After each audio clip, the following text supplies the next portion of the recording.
Hey guys, what's up?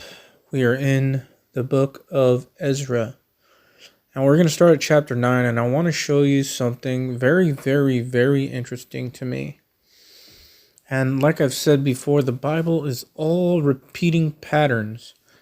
So some of my favorite verses would be Isaiah 46:10, Ecclesiastes chapter 1 verse 9, Ecclesiastes chapter 3 verse 15.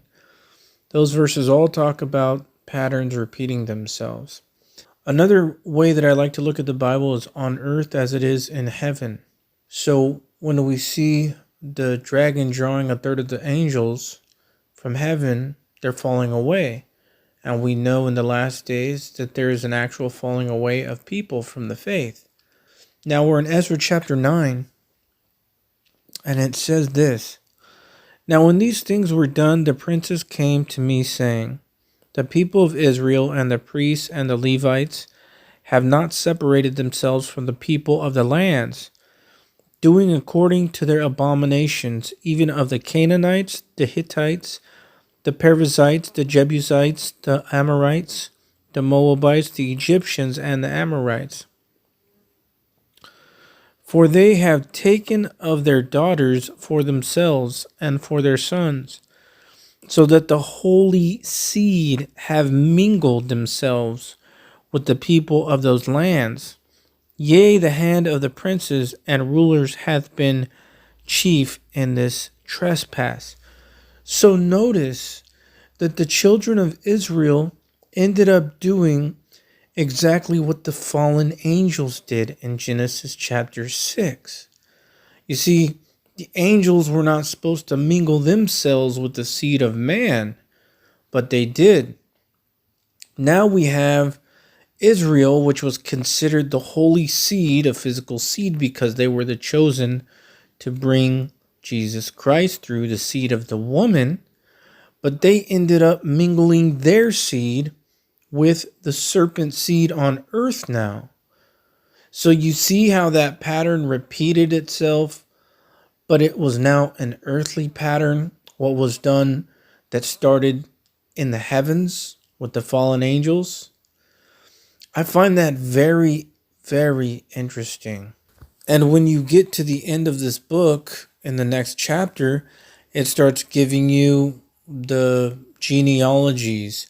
And the Old Testament does that a lot because the holy seed, the physical seed that was supposed to be kept pure, was to bring Jesus Christ through. So the Bible is an actual documentation, or even you can say a witness to the bloodlines, the genealogies of the seed, the holy seed that was kept pure through the grace of God to bring Jesus Christ through, because he did not want the seed of Israel mingled with the serpent seed. This goes back to Genesis chapter 3 verse 15.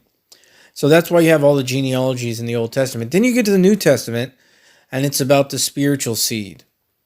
It's about the spiritual seed now, and there are no genealogies in the New Testament.